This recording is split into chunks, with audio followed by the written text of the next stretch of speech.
Hey, how you doing? This is Craig Beck from StopDrinkingExpert.com. Welcome in to another quit drinking video.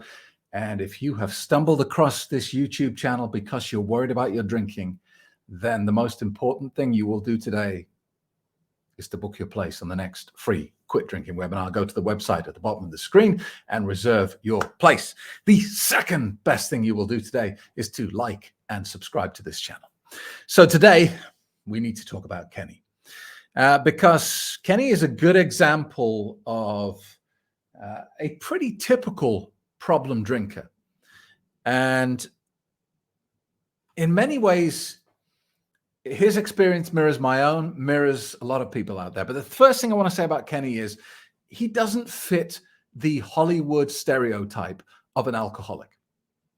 And this fact alone can keep a lot of people trapped in the loop of problem drinking for a long time because they don't believe they fit the stereotype, myself included. For example, back when I was drinking at my peak, I would say to myself, well, yeah, I like a drink. Who doesn't?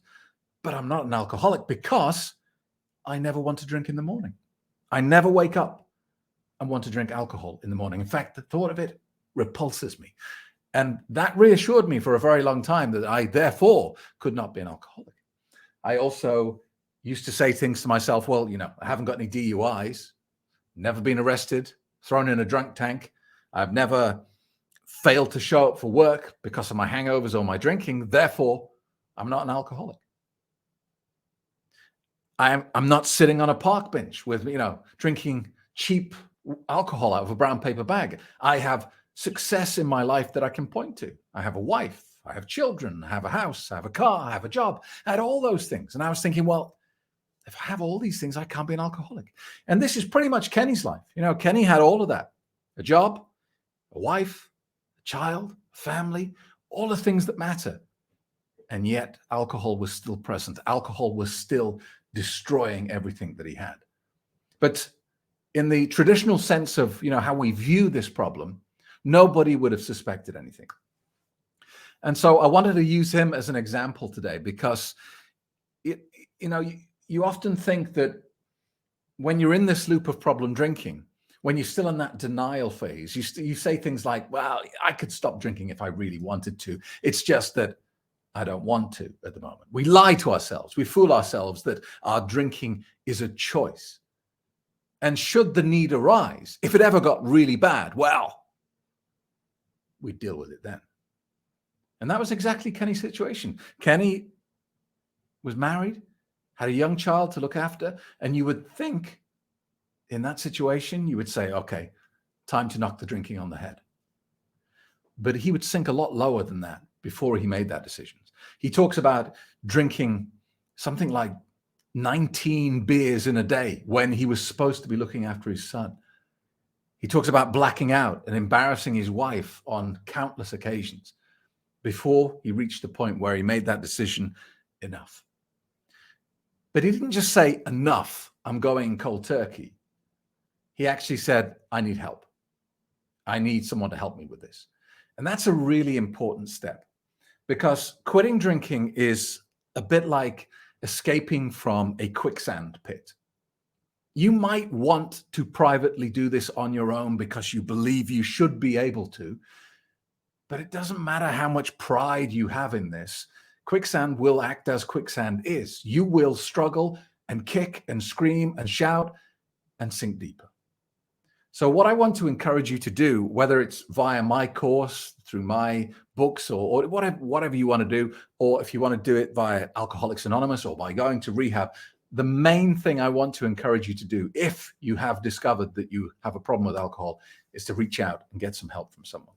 Because all that you will find, and I'm going to save you a lot of time here, is that you will repeatedly try many, many different ways to moderate or cut or to quit drinking. And you'll just keep failing over and over again. And part of that illusion is it will feel like you're trying everything. So many people come to me and they say, Craig, I've tried everything. And if I ask them what they've tried, all they'll do is they'll describe the same thing over and over and over again in a different wrapping. A book with a different cover. Because they'll say to me, Craig, or I've tried hypnosis, I went to AA, I bought these tablets on the internet, I went cold turkey, I did dry January, I did sober October. And they say it like, this is the evidence, Craig, that I've tried everything. But all I hear when people say that to me is, you've tried the same thing over and over again and expected the outcome to change. Because all of those things that I've just told you use willpower to quit drinking. Think about it, okay? Going cold turkey. Going cold turkey is basically just, it would be like putting a bar of chocolate in front of yourself, staring at it and going, I'm not going to eat that. I'm not going to eat that. I'm not going to eat the chocolate. That's torture. It's not a solution. Alcohol's everywhere. So just saying, that's it, I'm going cold turkey, it's horrible. You're going to walk around this world that we've created that is soaked in alcohol, saying to yourself, I'm not going to drink that. I'm not going to drink that. I'm not going to drink that. How long do you think you're going to last? You're going to last until you have a bad day. Let me tell you. You're going to last until some crap arrives in your life, as it tends to do. You know, you'll come home from work one day, there'll be a huge credit card bill on the doormat waiting for you. And you'll say, screw it, I'm going to drink. So what are the other methods I talked about there that people say all the time? I did dry January. It's the same thing. Dry January is the same thing as going cold turkey. It's just got a bit of marketing hype around it, as is sober October or any of these other well-intentioned but largely pointless programs. And then you've got things like AA. Well, look, AA works for a lot of people and it's a lifesaver for a lot of people, but it's not designed for problem drinkers. It's designed for full-blown alcoholics, and there is a difference. And if you go to AA, they say to you, here's your label. You're an alcoholic, and you always will be. Even when you stop drinking, you're still an alcoholic. And now you've got to spend the rest of your life avoiding the thing you want most on planet Earth, and then coming to this church hall or this community center twice a week to talk about the thing you want most on planet Earth, but are not allowed to have anymore. That's not a solution. That's torture. Gimmicks, tablets off the internet that promise to beat cravings, to remove your desire to drink. Seriously, you really think they work? If they worked, even 10%, they'd be everywhere. Doctors would prescribe them. Everyone would be talking about them. So when you see all these grand claims on the internet about these tablets that stop you craving alcohol, look, if it sounds too good to be true, it probably is. So I hear people saying, oh, I've tried everything, Craig. You haven't. You've repeatedly used the same broken tool over and over again. Willpower has a 95% chance of failure against alcohol. And yet it's what we all turn to when we try to do this on our own.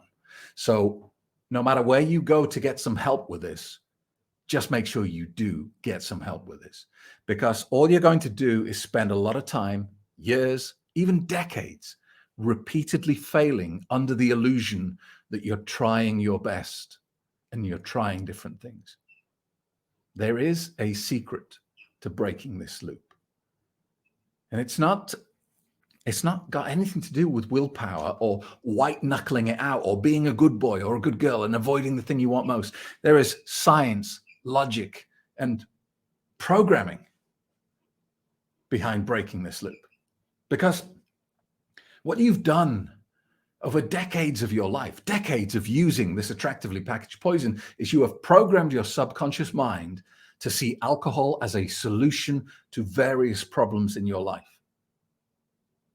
Your subconscious mind doesn't feel the urge to come up with new creative programs when it has solid ones that have been used repeatedly. For example, you learned to walk when you were very young. You have a program in your head that shows you how to walk.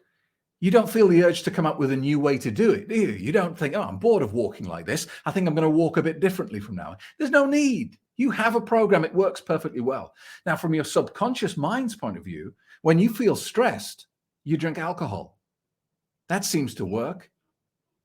Why come up with a new solution? You have one. So my course teaches you about the logic and the subconscious programming that is in your head that facilitates your drinking. It's got nothing to do with willpower. It's about understanding how the illusion is being performed and then dissecting it so that you can never, ever see that illusion performed again and fall for it. You can be impressed by it. You can respect it for what it is, a clever bit of programming, but you'll never believe it for what it once was again. That's the mastery of this course. So that's all I wanted to say today. Be like Kenny. Accept and acknowledge that alcohol has started to destroy your life. And it's not just hurting you, it's hurting all those that love you. Your wife, your husband, your children, your friends, your family, your mother, your father, everyone who loves you gets hurt. So step one is acknowledge that. Stop lying to yourself and saying, I can stop anytime I like. Step two is get some help, because you'll struggle on your own. And don't waste a decade trying to battle this out with silly gimmicks like I did. Take a sensible, intelligent next step. Thanks for watching. Don't forget, we've got a live stream on Wednesday, 9 a.m. Eastern Standard Time. See you then. Discover the world's most successful and respected online quit drinking program today. It's different to anything you can find out there, and it gives you real mental freedom from the clutches of alcohol. Craig Beck helps you understand what alcohol does to you, how it works. I always recommend him to anybody. It's just so worth it. Why did I waste all those years? Are you finally ready to take action? Your sober journey begins 11 a.m. Sunday. Reserve your space at my next free quit drinking webinar.